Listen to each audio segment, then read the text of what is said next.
Assalamualaikum warahmatullahi wabarakatuh. Waalaikumsalam. Waalaikumsalam warahmatullahi wabarakatuh. Perkenalkan, kami dari kelompok 3 sesi A. Pada kesempatan kali ini, kami akan mempresentasikan materi tentang proposal. Sebelumnya, izinkan kami memperkenalkan diri terlebih dahulu. Perkenalkan, nama saya Ananda Siparia Putri. Saya Agustin Surmapea. Saya Arman Faisal. Saya Aurel Sabila Aulia. Saya Jeremy Tohanan Marcelino Manurung. Yang pertama, langsung aja ke pengertian proposal. Apa itu proposal? Proposal merupakan rancangan kegiatan yang dituliskan dalam bentuk rancangan kerja yang akan dilaksanakan.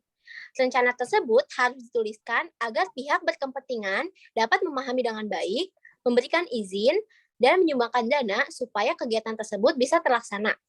Dengan kata lain, isi yang tertulis dalam proposal bukanlah sesuatu yang basa-basi, namun sesuatu yang serius. Dalam artian, ditulis untuk digunakan. Maka dari itu, pembuatannya juga harus jelas dan rinci agar mudah dijalankan.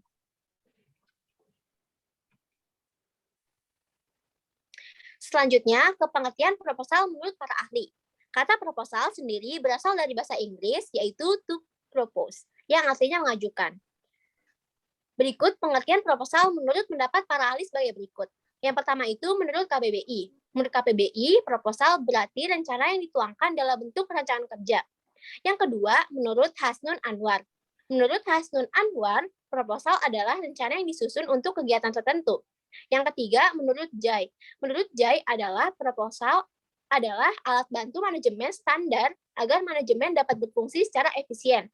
Dan yang terakhir, menurut Rifki.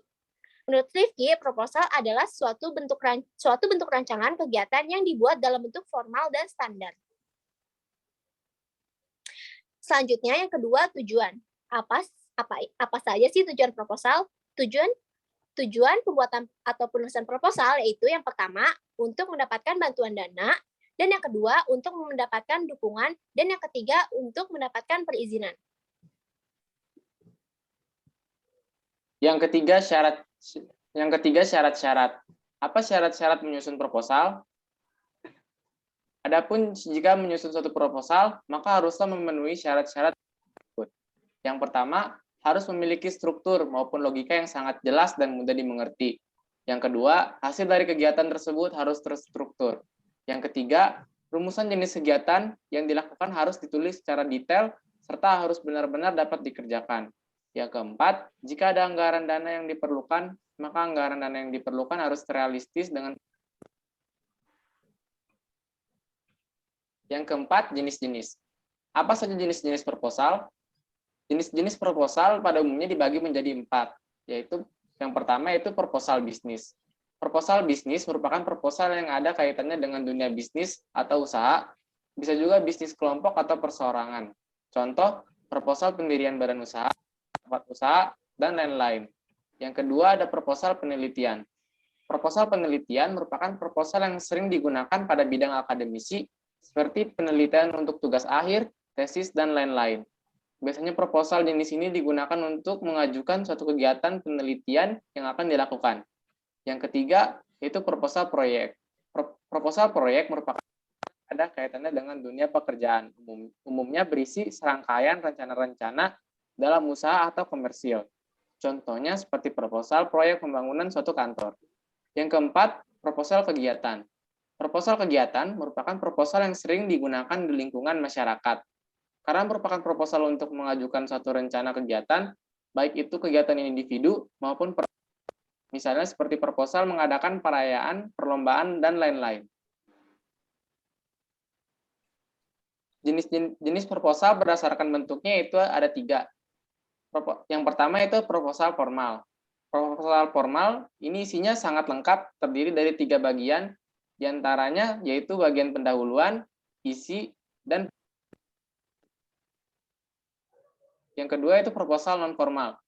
Proposal ini biasanya disampaikan hanya dalam bentuk surat, biasanya selalu berisikan seperti permasalahan, saran-saran, pemecahan masalah, dan pengesahan atau permohonan. Yang ketiga, proposal semi formal. Hampir sama seperti proposal non formal, karena isinya tidak selengkap syarat-syarat proposal formal. kelima ada unsur-unsur proposal. Apa saja sih itu unsur-unsur proposal?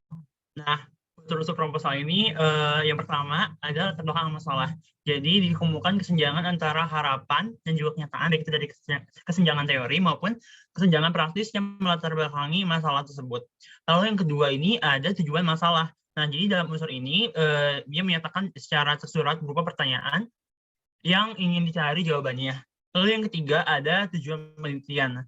Nah, dalam hal ini diungkapkan sasaran atau tujuan yang akan dicapai. Lalu yang keempat, hipotesis.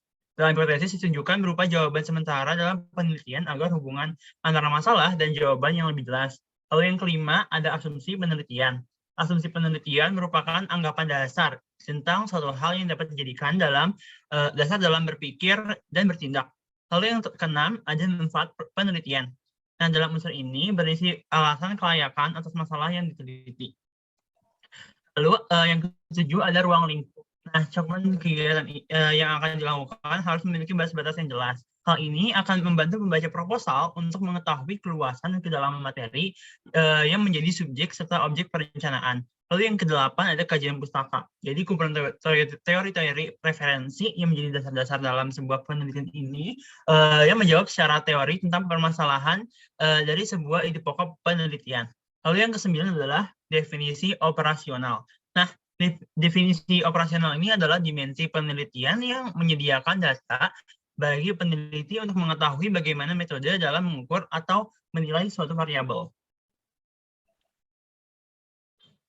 Kemudian yaitu ada struktur proposal. Apa saja sih struktur proposal? Yang pertama adalah sampul. Proposal kegiatan mesti punya sampul memakai logo kegiatan atau sanggup memakai logo organisasi. Di sampul termasuk ditulis nama kegiatan yang akan dilaksanakan. Di bagian bawah ditulis instansi pelaksana kegiatan. Kemudian yang kedua itu latar belakang. Dalam menulis latar belakang mesti diketahui tidak semerta-merta latar belakang ditulis, tetapi latar belakang diawali ke perihal yang berupa umum ke perihal yang berupa khusus.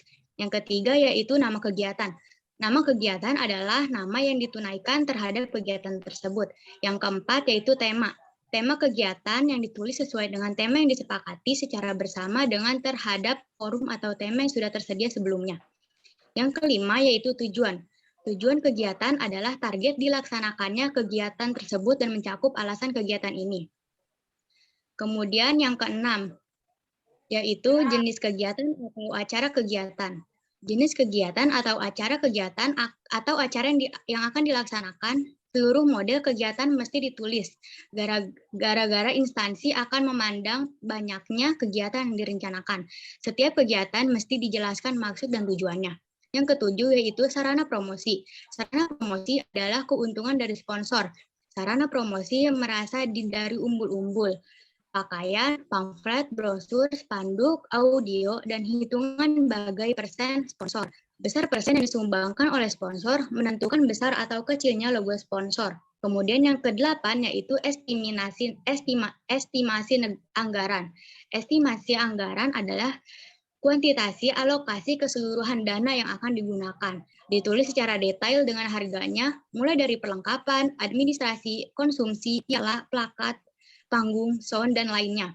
Estimasi anggaran adalah perihal penting gara-gara yang utama diperiksa oleh instansi adalah anggaran. Kemudian yang kesembilan yaitu penutup. Penutup adalah permohonan terima kasih sekaligus permintaan maaf kepada instansi. Tanda tangan dan stempel mesti tersedia gara-gara sah tidak proposal tersebut terhadap tanda tangan dan stempel. Kemudian 10 yaitu susunan kepanitiaan. Susunan kepanitiaan mesti tersedia gara-gara sanggup saja sponsor memakai fasilitas baju jadi memakai hitungan struktur kepanitiaan. Kemudian yang ketujuh yaitu ada fungsi. Apa saja fungsi dari proposal? Yang pertama yaitu untuk melakukan penelitian yang ada kaitannya dengan sosial, budaya, ekonomi, dan lain-lain. Yang kedua yaitu dapat digunakan untuk mengajukan mendirikan suatu usaha. Yang ketiga dapat digunakan untuk mengajak tender dari berbagai macam lembaga. Dan yang keempat yaitu dapat digunakan untuk mengadakan acara-acara kegiatan, misalnya seperti acara perayaan, seminar, perlombaan, dan lain-lain. Selanjutnya, yang ke-8, ciri-ciri dari proposal. Apa aja unsur ciri-ciri dari proposal? Nah, ciri-ciri dari proposal ini yang pertama ada, yaitu proposal ini dibuat untuk meringkas kegiatan yang akan dilakukan. Lalu yang kedua, yaitu sebagai pemberitahuan untuk suatu kegiatan. Nah, yang ketiga ini berisikan tujuan-tujuan atau latar belakang dari suatu acara yang akan dibuat. Lalu yang terakhir adalah proposal ini berupa lembaran-lembaran pemberitahuan yang pastinya telah dijilid dengan rapi, yang nantinya ini akan diserahkan kepada pemilik acara atau empunya acara.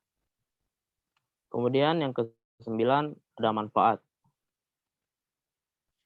Adapun manfaat proposal adalah yang pertama menjadi rencana yang mengarahkan panitia dalam melaksanakan kegiatan tersebut. Yang kedua, menjelaskan secara tidak langsung kepada pihak-pihak yang ingin mengetahui kegiatan tersebut. Dan yang ketiga, untuk meyakinkan pada donatur atau sponsor agar mereka memberikan dukungan material maupun finansial dalam mewujudkan kegiatan yang telah direncanakan. Kemudian, yang ke-10, yaitu kaidah kebahasaan.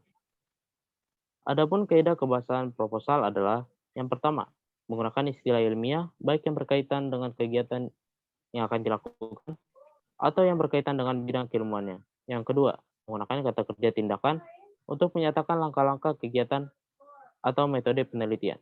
Yang ketiga, menggunakan kata-kata yang menyatakan pendefinisian seperti merupakan, yaitu, yakni, adalah. Yang keempat, menggunakan kata-kata yang mengandung makna perincian seperti pertama, kedua, dan selain itu. Untuk yang kelima, menggunakan kata-kata yang bersifat keakanan seperti akan, diharapkan. Dan yang terakhir, menggunakan kata-kata denotatif atau bermakna sebenarnya. Hal ini sangat penting untuk menghindari kesalahpahaman antara pihak pengajuan proposal dengan pihak penerima proposal. Sekian dari presentasi kelompok kami, kurang lebihnya mohon maaf. Wassalamualaikum warahmatullahi wabarakatuh.